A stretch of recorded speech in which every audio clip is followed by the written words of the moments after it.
Si Dios quiere, hoy terminamos la doctrina de Dios, que va a haber dos aspectos importantes. Vamos a ver la providencia de Dios, que está en el libro de Todos Somos Teólogos de R.C. Sproul, el libro que les dimos.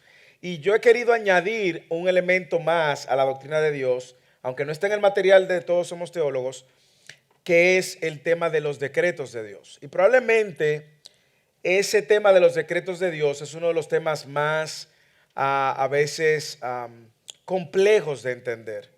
Si el tiempo no nos da, como lo hemos dicho en N ocasiones, nosotros no tenemos prisa. Aquí nadie nos está esperando.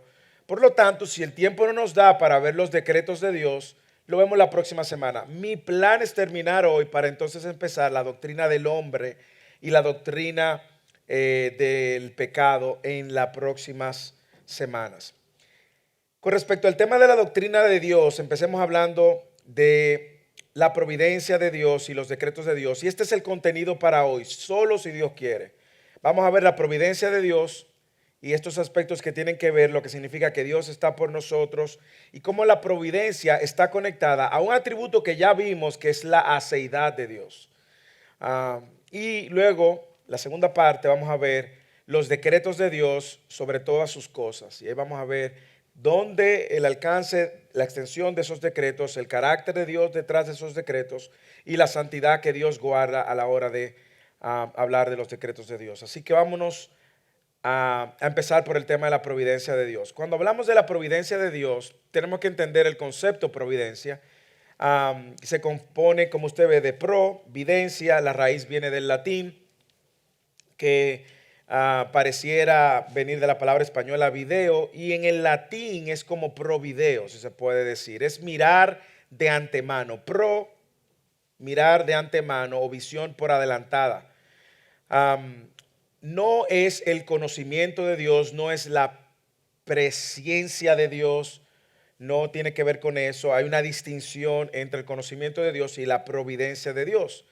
Y aunque la palabra en sí misma significa conocimiento previo, el concepto de providencia de Dios cubre más terreno que la idea misma de presciencia, como dije, o conocimiento previo. De hecho, la palabra más cercana que nosotros podemos usar para la palabra providencia es la palabra provisión. Provisión, que usted como que ve antes, y de ahí donde nosotros, cuando, por ejemplo, en el Caribe, que siempre tenemos temporadas ciclónicas, y aquí también, cuando pasó lo de la tormenta de nieve, por alguna razón la gente en este país, en Texas de manera particular, hizo una provisión de papel de baño que yo no entiendo. O sea, no había papel de baño, como si uno come con papel de baño, como si uno respira con papel de baño, como si uno se baña con papel de baño, pero no había papel de baño. La gente hizo una provisión. No sé qué hicieron después con todo el papel de baño, pero había gente que realmente llenaron toda su despensa de papel de baño. En el Caribe, por las temporadas ciclónicas, igual los supermercados se limpian. La gente compra como que se acaba el mundo y compra carne. Ya no esa paranoia de papel de baño, pero compra carne, compra leche, lo que uno necesita para sobrevivir, ¿verdad? Pero papel de baño, imagínense. Pero esa provisión lo que te hace es prepararte para algo que tú de antemano ves que puede suceder, una escasez de algo. Entonces, la primera vez que nosotros en la escritura encontramos la palabra provisión, lo vamos a ver cuando en el Antiguo Testamento, usted sabe la historia, Abraham, Dios lo llama a entregar su primogénito, a sacrificarlo, y él lo presenta sobre un altar, y Dios llama a Abraham y le pide que lleve a su hijo y que lo ofreciera en sacrificio. ¿Y qué dice Génesis capítulo 22? Lo tengo en pantalla, pero márquelo, anótelo en sus propias notas o en el mismo libro. ¿Qué dice Génesis 22 que sucedió en el versículo 7 y 8? Dice que en el momento en que en el momento en que Abraham iba a sacrificar a su hijo, en ese mismo momento sucede esto, o de camino a eso.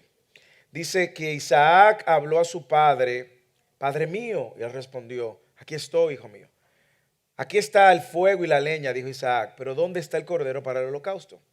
¿Y qué dice Abraham? Y Abraham respondió, Dios que proveerá.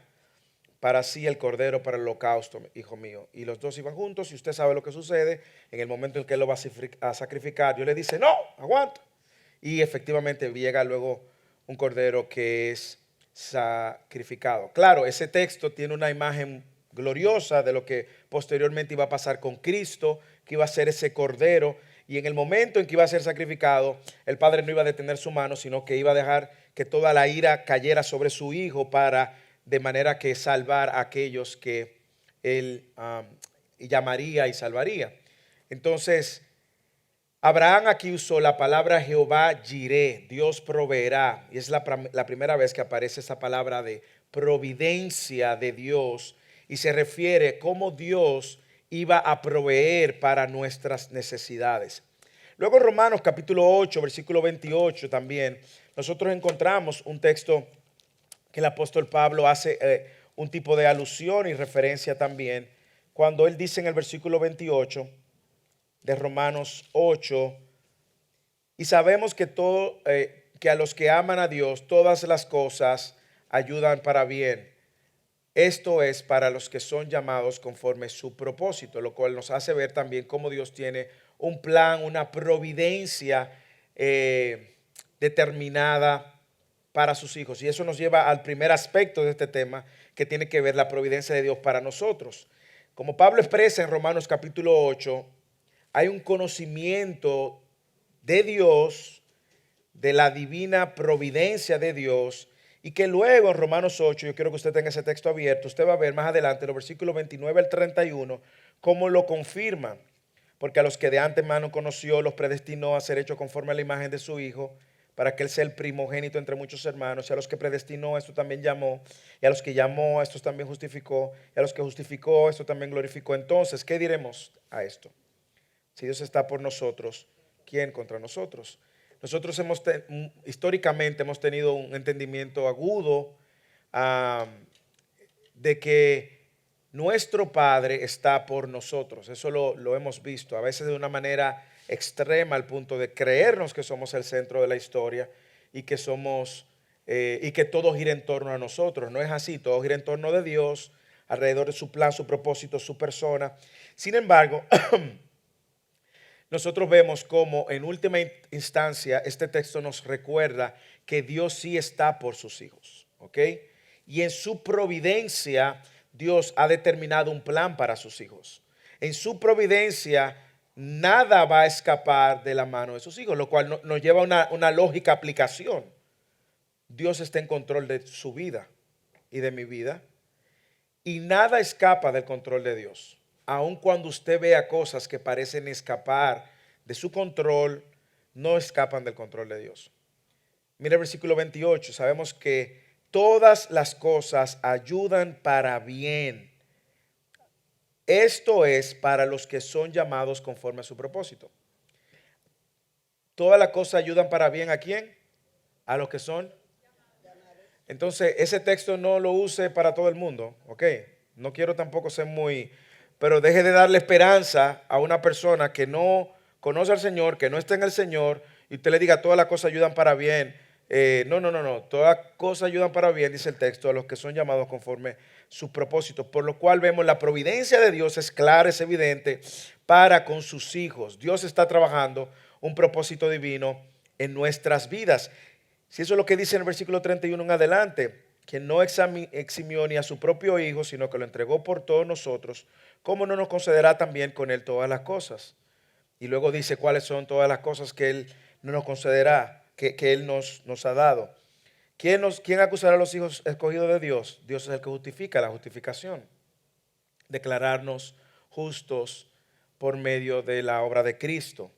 ¿Quién es el que condena? Cristo es el que murió, sí, más aún, el que resucitó, el que además está a la diestra de Dios, el que también intercede por nosotros. Entonces Dios intercede por nosotros. ¿Quién nos separará del amor de Cristo? Tribulación o angustia, persecución, COVID o cualquier otra peste, hambre o desnudez o peligro o espada. Tal como está escrito, por causa tuya somos puestos a muerte todo el día. Somos considerados como ovejas para el matadero, pero en todas estas cosas somos más que vencedores por medio de aquel que nos amó. También deje de usar ese texto fuera de contexto. Son en todas esas cosas que Él mencionó que nosotros somos más que vencedores. ¿Cuáles son esas cosas? Tribulación, angustia, persecución, hambre, desnudez, peligro. Entonces, nosotros vemos a un Dios por sus hijos. Eso es glorioso. Y eso tiene implicaciones en el día a día. Porque por causa del pecado, hablábamos en estos días, nosotros somos muy prontos a olvidar, somos olvidadizos, ¿sí o no? Y recordar lo que Dios ha hecho y lo que Dios sigue haciendo por sus hijos. Uno de los dichos más antiguos en la iglesia es este dicho, Dios por nosotros. Y de eso se trata la providencia de Dios. El Dios que está a favor de su pueblo. En latín decían, Deus pro nobis, Dios por nosotros. Dios por nosotros. Ahora, como dije anteriormente, quiero aclarar, tenemos que hacer una distinción. Eso no significa que todo gire en torno de ti ni de mí. ¿Ok? El hecho de que Dios está por nosotros es que Dios está diciendo que Él sigue ejecutando y llevando a plan su propósito con sus hijos. Pero eso no significa ni que tú y yo somos el tapón del océano, el ombligo del universo, ni tampoco la última Coca-Cola. Nada que ver. Porque a la luz de malas interpretaciones de esos textos, nosotros terminamos pensando que todo gira alrededor de mí, que yo soy el sol y todo lo demás son los planetas. Y no es eso lo que la providencia de Dios por nosotros enseña. Nosotros somos parte de esa familia de la novia de Cristo, como dice en Efesios capítulo 5, versículo 26, 27, que Él va a presentar a sí mismo a su iglesia sin mancha y sin arruga. Y ahí entramos todos nosotros. Hay un plan de Dios para con nosotros, pero nosotros no somos el centro. El centro sigue siendo Él. Por lo tanto, nosotros tenemos que ver la providencia de Dios por nosotros en el lente del plan de Dios para con su pueblo, su plan glorioso, su plan eterno y que traerá gloria a Él por la eternidad. Entonces, cuando nosotros vemos ese texto que dice, si Dios es por nosotros, ¿quién contra nosotros? ¿Quién nos separará del amor de Cristo? ¿Acaso angustia, peligro, espada? Que luego él sigue mencionando en lo adelante, en el 38, que ni la muerte, ni la vida, ni ángeles, ni principados, ni lo presente, ni lo porvenir, ni los poderes, ni lo alto, ni lo profundo, ni ninguna cosa creada nos separará del amor de Dios que es en Cristo Jesús, Señor nuestro. Usted ve que al final Dios también está comprometido con guardar a sus hijos y mantener a sus hijos hasta el último día. Y ahí es donde también nosotros podemos ver la fidelidad de la perseverancia de los santos. Dios, yo sé que no hemos llegado ahí, porque no, llegaremos en la doctrina de la salvación en su momento, pero a nadie que Dios salva se le escapa de su mano. ¿Ok? Porque Dios está comprometido y es su gloria que está en juego. ¿De acuerdo? Y en la doctrina de la salvación lo veremos más adelante. Pero es importante que veamos que en la providencia de Dios, Dios está por nosotros, lo cual nos tiene que dar un descanso, hermanos, un alivio. Si Dios está por mí, todo lo que suceda, bueno o malo, ¿ok? Es una gracia de Dios. Y cuando hablemos del decreto de Dios, lo vamos a ver más adelante, si nos da el tiempo hoy. Todo lo que está sucediendo en mi vida, piense por un momento en la tribulación, piense por un momento en la angustia, piense por un momento en la enfermedad, como él lo menciona, piense por un momento en la desnudez, en la espada que representa la guerra, piense por un momento en el peligro, en la persecución. Nada de eso parece ser algo bueno, ¿sí o no? ¿Y qué está diciendo eso? En todas esas cosas somos más que vencedores. Ok, pero no por nosotros, hermano, él lo dice. Todas estas cosas somos más que vencedores por medio de aquel, o sea, la obra de Cristo. Entonces, esto también nos da una perspectiva diferente de ver el sufrimiento en la vida del creyente, nos da una perspectiva diferente de ver la persecución de la que estamos hablando en Primera de Pedro, nos da una perspectiva diferente también de entender cuando la enfermedad toca la puerta de nuestras vidas, nos da una perspectiva diferente también de poder ver, abrazar aquellos aspectos de Dios que a veces no entendemos. En esta semana una persona me dijo que se enteró que tiene una enfermedad y, y- y- y yo le dije, wow, el Señor de verdad que te está santificando.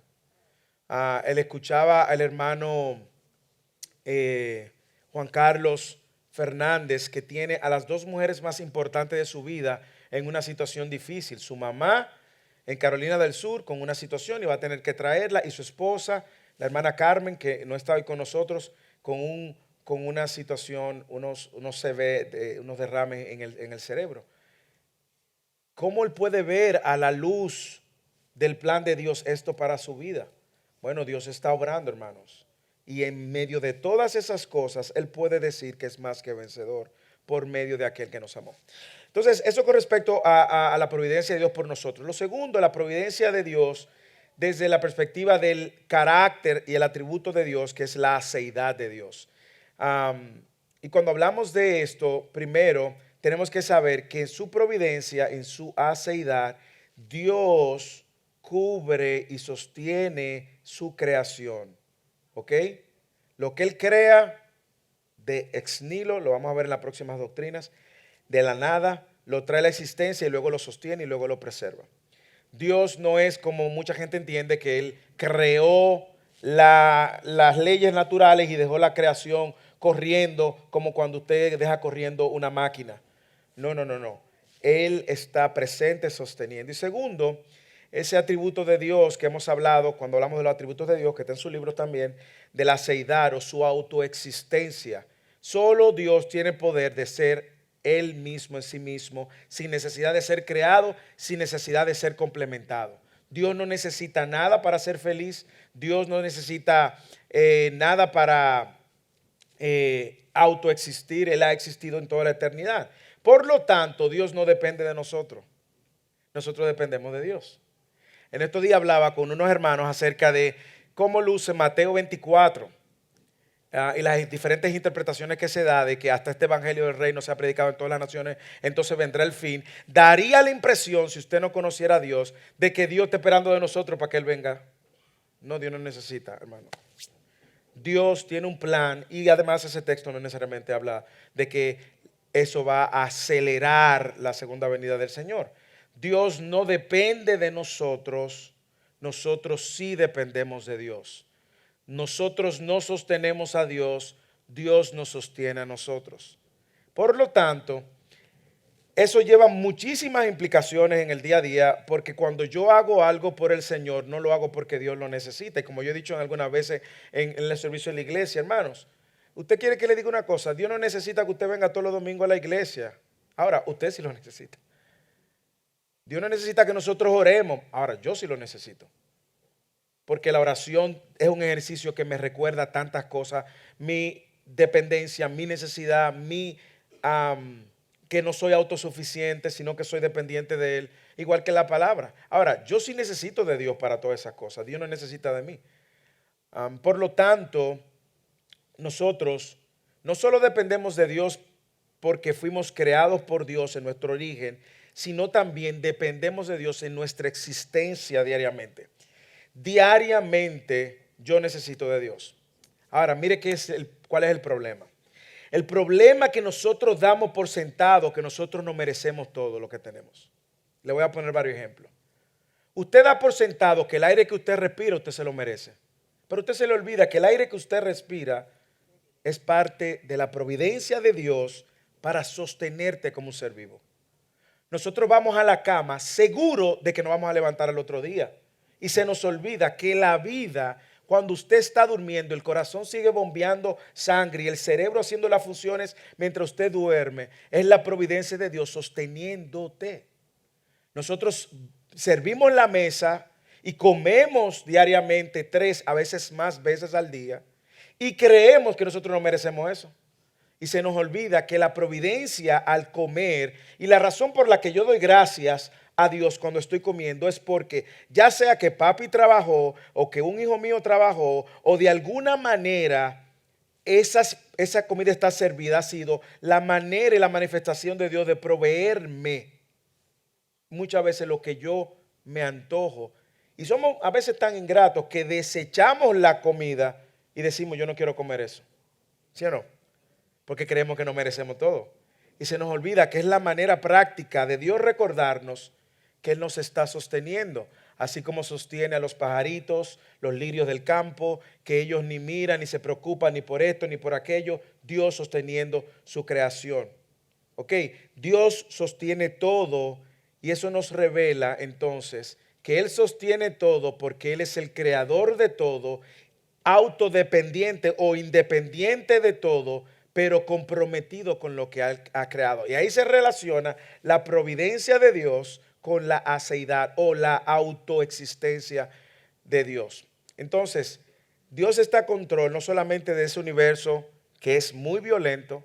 Si usted estudia un poco el universo se va a dar cuenta que el universo es violento, está en continuo movimiento, estrellas explotando, hoyos negros tragándose, chocando galaxias, planetas chocando. Pero aquí Dios está sosteniendo su creación. Rodrigo, sí y no. La pregunta es, ¿puede ser una persona salva sin conocer todos los atributos de Dios? El ladrón en la cruz, lo único que hizo fue creer que ese era el Salvador, el Mesías, el Rey. Claro, entonces en condiciones normales, siempre que tu conocimiento de Dios no sea herético, errado o distorsionado de lo que Él ha revelado de sí mismo. Primero y segundo, sí, porque lo que tú requieres para salvación es creer en el Señor Jesucristo como Señor y Salvador. Y cuando hablamos de creer, ya lo hemos explicado, no es creer intelectualmente que Jesús existió en la historia. Es creer que todo lo que Él dice ser es y todo lo que Él requiere hacer, hacerlo. ¿Cómo el qué? Como Él mismo cuando dijo, arrepiéntanse, el reino de los cielos ha llegado. O como Él mismo enseñó, el hecho de que nosotros hemos pecado contra un Dios y que requerimos entonces un Salvador y que Él es el único Salvador. Por lo tanto, si Él es el único Salvador que me va a reconciliar con Dios, mi respuesta a esa realidad debe de ser creer en que Él es el único Salvador y entonces seguirle tomando mi cruz cada día y seguirle. Yo necesito, lo básico de la salvación es confesar y creer, pero no un creer meramente intelectual, es un creer que rinde todo mi ser a la verdad de que Él es el Salvador y el Señor de mi vida. Salvador, porque es el medio de Dios, provisto por Dios, único camino a Dios para salvarme. Y Señor, porque como Señor ahora yo me rindo a todo lo que Él me demanda. Pero la salvación es el creer que Él es el Salvador, el único medio de Dios, la provisión de Dios, Dios encarnado para salvarme. Hermano, todos fuimos salvos y el momento de ser salvos, nosotros nacimos de nuevo y somos bebés. De ahí que aquí tenemos personas que tienen un conocimiento más agudo que otros. ¿Por qué estamos enseñando teología desde cero, 101? Bueno, porque hay personas que venimos de diferentes trasfondos. Trasfondos pentecostales, neopentecostales, católicos, algunos hasta de otras denominaciones y religiones como mormones. Entonces tenemos aquí que ir balanceándonos. Pero cuando Dios nos abrió los ojos y fuimos salvos, fue meramente por el ejercicio de la fe que Él nos dio para creer en Él y seguirle a Él. Y ahí empezamos a creer y a conocer. Y en la medida en que conocemos más de ese Dios, aumenta nuestro asombro. Y vivimos entonces comprometidos en ese temor de Dios. Hermano Dell, sí, es muy buen planteamiento y un poco particular, hermano Dell. El planteamiento que hace Dell, para los que no escucharon, es que él venía en un carro de Uber, chofer de Uber, le decía que cree en la obra de Cristo por salvo por la gracia, tarararara, pero que es testigo de Jehová. Dos cosas que pudiéramos decir, lo cual niega aspectos cardinales de nuestra fe, como la divinidad de Jesús, el arcángel Gabriel y otras cosas más. Pueden suceder dos cosas, porque podemos ver casos y casos, pero pueden suceder varias cosas. Una, que efectivamente él sea un genuino creyente, proceso salir de esa secta. Eso puede suceder, porque yo le puedo decir que muchos de nosotros estuvimos, incluyéndome a mí, en medios de falsos profetas y maestros. ¿Ok?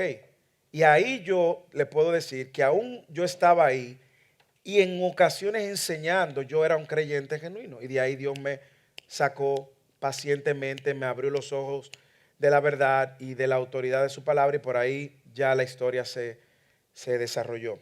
Puede suceder que ese hermano en ese momento, efectivamente, hermanos de él, son hermanos como han salido. Yo conozco personas que eran testigos de Jehová y han salido genuinamente. ¿Cuándo sucedió eso? No lo sabemos y va en proceso a Juan 10. Mis ovejas oyen mi voz y me siguen.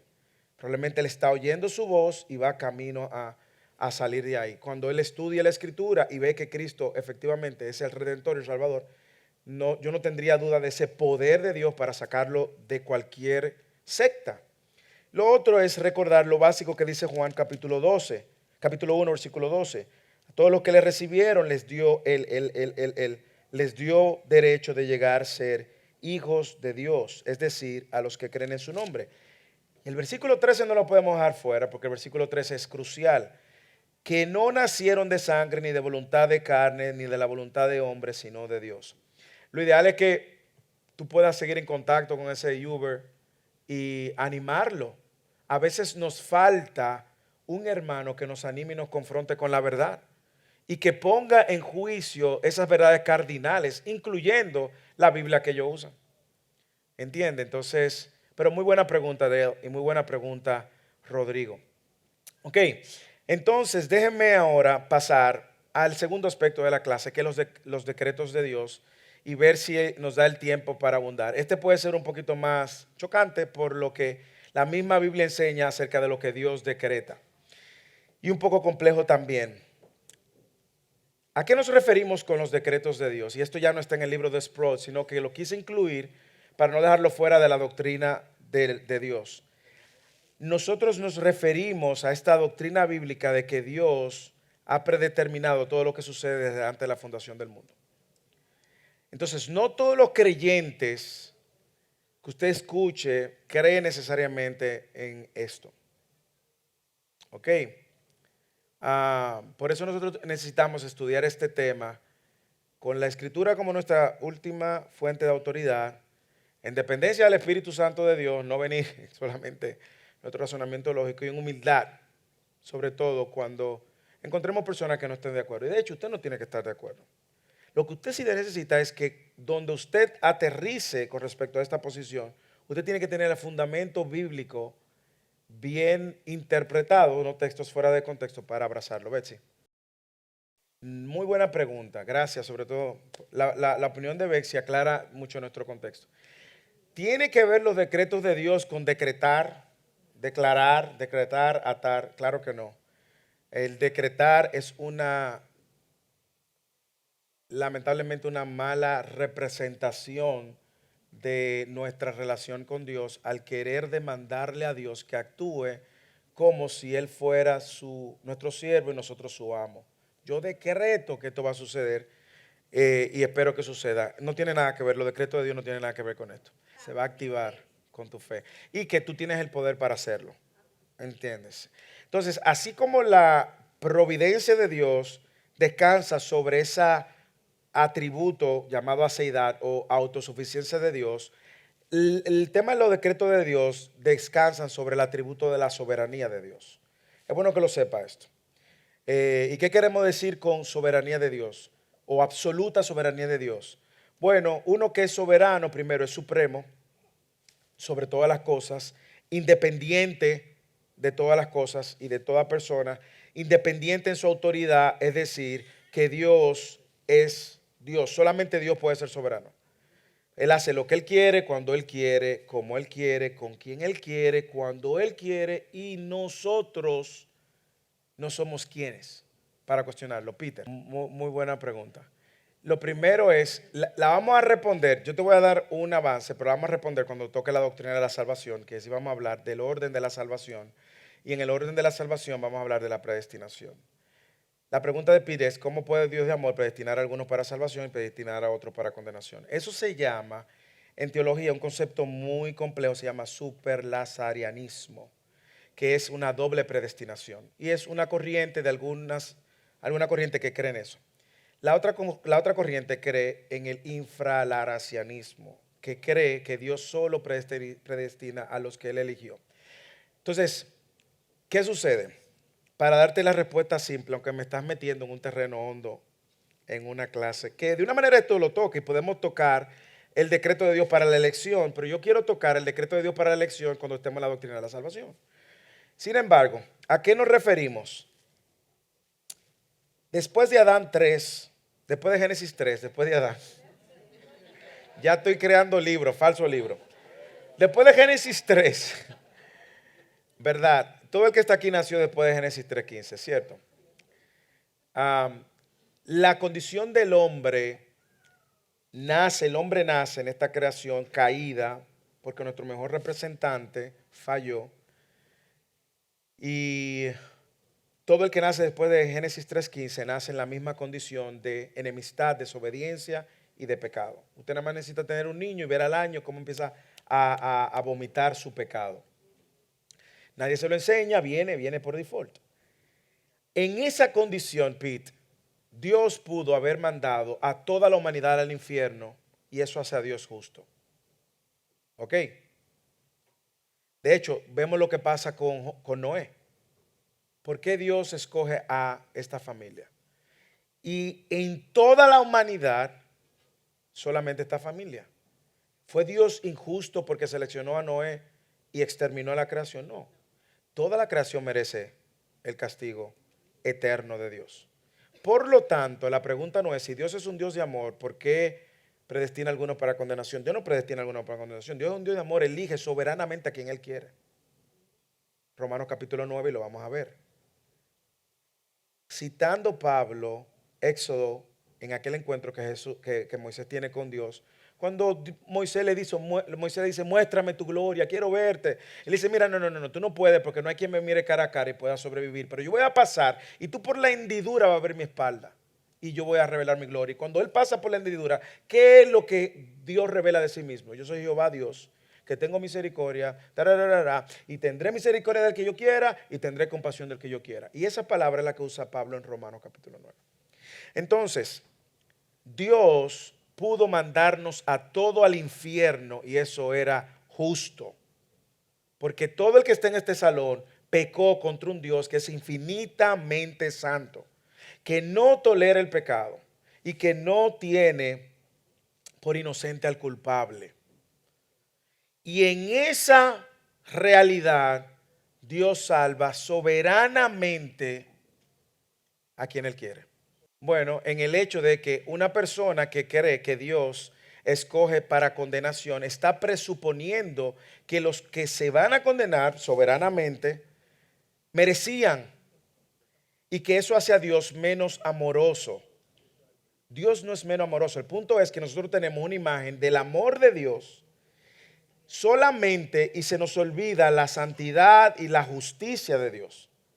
Dios en su perfecta santidad no tolera el pecado, punto. Por un pecado, una mentira, usted merece el infierno eterno porque usted pecó contra un Dios que completa eternamente, infinitamente santo. Y en su justicia, por esa mentira, usted tiene que pagar toda su eternidad. Y Dios, en su soberana voluntad, absoluta soberana, así como Dios, usted lo ve en un patrón en todo el Antiguo Testamento, escoge a Abraham en una tierra pagana, donde no había nadie, no había nada más que dioses, sacrificando ídolos, sacrificando niños. Dios escoge a Abraham. Y de Abraham, recuerde, todo el globo terráqueo completamente estaba en oscuridad. ¿Ok? Todo el globo estaba en oscuridad. Y Dios escoge a Abraham. Y lo saca y se le revela y dice, mira, de ti yo voy a hacer una nación y en ti serán benditas todas las naciones. Escogiendo. ¿Por qué cogió a Israel y no cogió a Cuba? Ahora, te voy a decir algo, déjame aclarar algo y luego le voy a dar paso a algunas personas. ¿Es un concepto fácil de entender? No. No lo es. Porque nosotros creemos que es una injusticia. Ahora bien, Dios sabe que el hombre conoce el corazón del hombre, como dice Jeremías.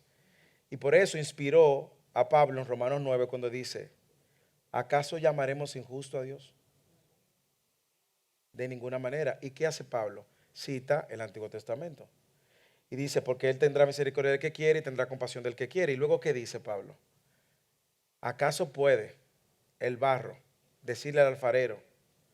¿Qué está Pablo resaltando? La soberanía absoluta de Dios. Bexy, Paola y luego Ramón y luego Luli. Y antes de pasar a Ramón, en vez de nosotros pensar por qué Dios escoge allá y condena aquí, la pregunta que nosotros deberíamos de lidiar diariamente, ¿por qué Dios me escogió a mí? No, pues exacto, muy buen punto. Y eso y es lo que Pablo dice. Pablo dice en Romanos, No se apuren, lo que pasa es que, por eso yo dije que no sé si nos dé el tiempo, porque sabía que el tema nos va a tomar y aquí, pero Pablo cuando empieza su argumento en Romanos 9, él dice, yo desearía ser anatema por causa de mi familia sanguínea.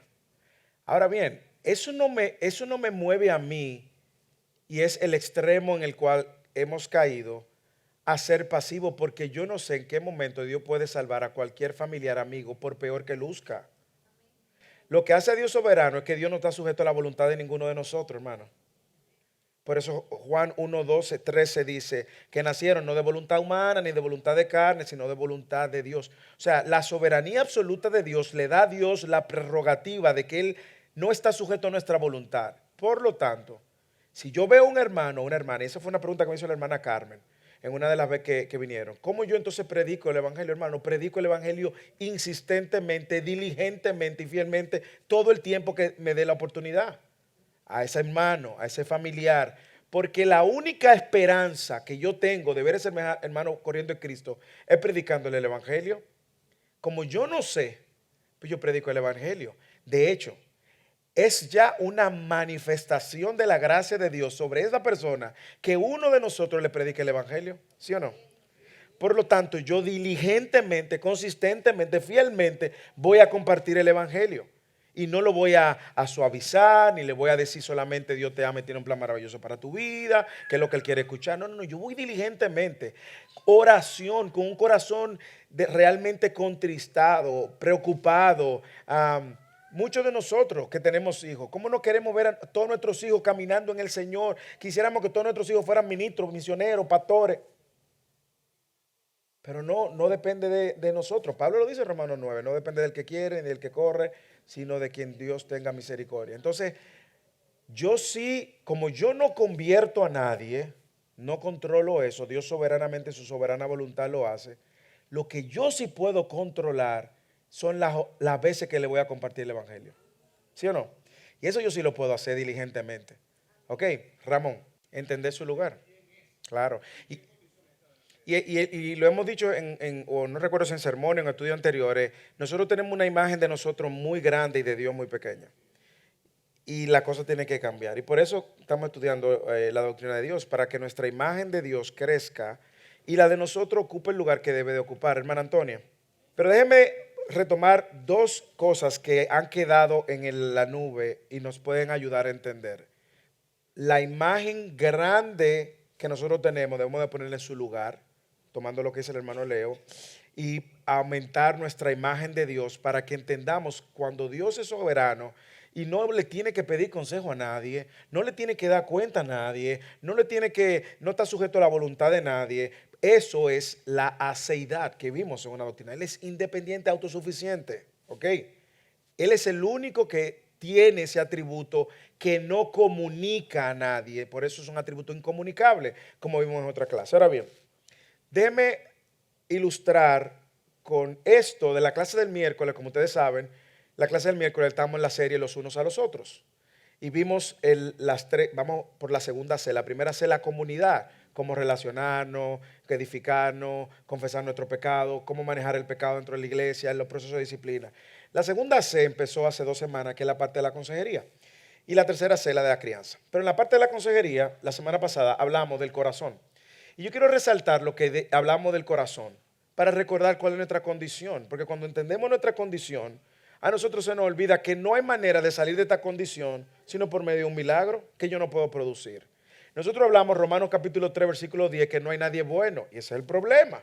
Nosotros creemos que somos buenos y nos comparamos con el delincuente que está en la cárcel. Esa no es su referencia. Cuando usted se compara con Cristo, usted queda corto de la gloria de Dios.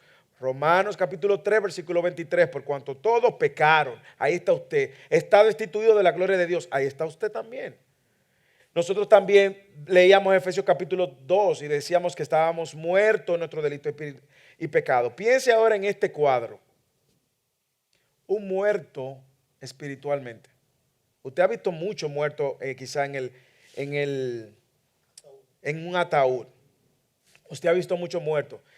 Seres queridos, familiares, gente que amamos y usted quisiera resucitarlo, pero no hay nada. Usted no tiene el poder para hacerlo venir a la vida. Efesios 2 nos dice que estamos muertos en nuestros delitos y pecados. Andamos conforme a la corriente de este mundo, es decir, todo lo que el mundo nos ofrece es lo que más nos atrae. Ahí está nuestra devoción, ahí están nuestros ídolos. Conforme al príncipe de este mundo, Satanás. Vaya pensando en el cuadro. Hijo de desobediencia, ¿a qué se refiere Pablo? No nos interesa obedecer a Dios ni perseguir la voluntad de Dios. Queremos hacer lo que nos da la gana. Yo soy mi propio Dios. Yo no tengo que obedecer a Dios. Por eso ando conforme los deseos de la carne y de la mente. Todo lo que me viene a la mente que yo quiero, mi pecado, mi lujuria, mis deseos, mi vanidad, los chismes, las murmuraciones, la lengua, la envidia, los celos, ando conforme a los deseos de la carne y la mente. Y dice que consecuentemente a eso yo soy hijo de ira. Es decir, la ira de Dios está sobre el que vive en esa condición. Hijo de ira. Luego nos fuimos a 2 de Corintios capítulo 4, versículo 4. El Dios de este siglo, refiriéndose a Satanás, nos cegó espiritualmente. Y pudiéramos seguir. Ahora bien, la pregunta es la siguiente. ¿Cómo puede una gente por su propia fuerza salir de esa condición? Dígame usted. Demuéstreme usted por la escritura cómo puede una persona en esa condición salir de esa condición. Necesita un milagro. Y ese es el milagro del nuevo nacimiento. Ahora, ¿cómo sucede el nuevo nacimiento? Tiene que producirlo el único que da vida física, es el mismo que da la vida espiritual. Y Dios lo hace soberanamente. La pregunta es, y eso es lo que a mí me golpea, ¿por qué conmigo? Eso es lo que usted tiene que probar. Y cuando usted mira hacia adentro, usted lo que va a encontrar es un pecador, pecadorazo. Eso es lo que usted va a encontrar. Y usted dice, Padre, pero ¿por qué conmigo? Y eso es lo que te lleva a ti a humillarte y rendirte. Y cuando tú puedes ver esa miseria espiritual en ti y que tú dices, he fallado contra un Dios completamente santo, yo necesito perdón y necesito salvación. Y en ese momento usted quiere correr a la solución que es Cristo. Y cuando eso sucede, eso es gracia, hermanos. Eso no lo produce ninguna religión, eso no lo produce ninguna buenas obras, eso no lo produce ningún moralismo. Hermanos, eso es por gracia, que es lo que dice Efesios capítulo 2, versículo 8 y 9. Más Dios, que es rico, su gran amor. Estoy citando Romano ahora, estoy citando Romano 5, 8. Pero por gracia soy salvo y esto no es de vosotros, pues es un don de Dios, no por obras, para que nadie se gloríe. Entonces, usted ve la obra de la salvación, hermano, y eso se llama evangelio, y eso es por gracia. Eso por un lado, cuando yo veo mi condición, me doy cuenta que necesito un Salvador, y ese Salvador, Dios ha provisto un Salvador, y es Cristo, y Cristo murió en la cruz y recibió el castigo que yo merecía, recibió toda la ira de Dios que merece todo el que ha pecado contra Dios, y Cristo lo recibe en mi lugar para ahora reconciliarme con Dios. Y yo puedo ver eso, hermano, si usted puede ver eso, dele gracias a Dios, porque un muerto no lo puede ver. Lo segundo que yo debo de ver y es aumentar, y por eso estudiamos la Biblia, aumentar en mi conocimiento de la grandeza de Dios. Mire cómo Isaías lo dice en el capítulo 6, versículo 1. En el año de la muerte del rey Usías, vi yo al Señor sentado sobre un trono alto y sublime, y la orla de su manto llenaba el templo. Isaías luego da unas descripciones de este Dios. Y luego dice, y uno del otro daba voces diciendo, santo, santo, santo es el Señor de los ejércitos. Llena está la tierra de su gloria. ¿Y qué sucedió? Se estremecieron al ver la grandeza de Dios. Cuando yo veo que Dios no está sujeto a nada ni a nadie, Dios no está sujeto a mi voluntad, ni a mis deseos, ni a mis caprichos. Dios no está sujeto a mi consejo. Dios no necesita mi consejo. Yo no tengo que decirle, por eso el decretar aquel es tan antibíblico. Yo no necesito decirle a Dios lo que Él tiene que hacer. Dios no necesita mi consejo para hacer la cosa bien. Ni tampoco yo puedo pensar que yo voy a hacer la cosa mejor que Dios. Él no está bajo ninguna regla, bajo ninguna ley, fuera de su propia voluntad o fuera de su propia naturaleza. Lo que Él se proponga en su voluntad está bien. Y cuando le queremos ayudar, lo dañamos. Ahora bien, hermano, contraste esas dos cosas. usted quiere saber por qué a nosotros nos cuesta la disciplina espiritual. ¿Quiere que le diga por qué? Porque nosotros no hemos crecido en nuestra devoción por Dios, en nuestro conocimiento con Dios. Cuando nosotros tratamos de hacer disciplina espiritual fuera de conocernos y de crecer en nuestro asombro por Dios, va a ser una carga pesada. Ahora, cuando usted ve estas dos realidades y las contrasta, y usted tiene esta devoción por Dios, hermano, venir a Dios en oración es un deleite. Venir a la Escritura a saber, a seguir conociendo de Dios, debe de ser, como dice el salmista, miel más dulce que la miel. Entonces, usted quiere mejorar en sus disciplinas espirituales, crezca en su conocimiento de Dios y su devoción por Dios. Y usted va a ver cómo eso se traduce en una hambre continua. Hermano, eso me humilla.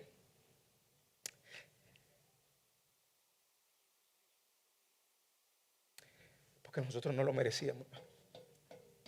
Nadie aquí lo merecía. Nadie. Hermano, y si usted y yo estamos en el redil es por gracia. Y cuando usted y yo estemos en el cielo, usted se va a recordar de que ha sido por gracia. No porque usted fue bueno. Dios lo que vio, como decía Ramón, en nosotros fue nada. Romanos 5:8. Más Dios muestra su amor para con nosotros, en que aún nosotros, siendo pecadores, Cristo murió por nosotros. Yo lo he dicho en algún sermón, pero lo voy a repetir. Hermano, mire. Que ustedes me amen, eso es una gran cosa. Gracias por su amor. Pero ustedes no me conocen completamente. ¿Sí o no? Que mis hijos me amen es una gran cosa.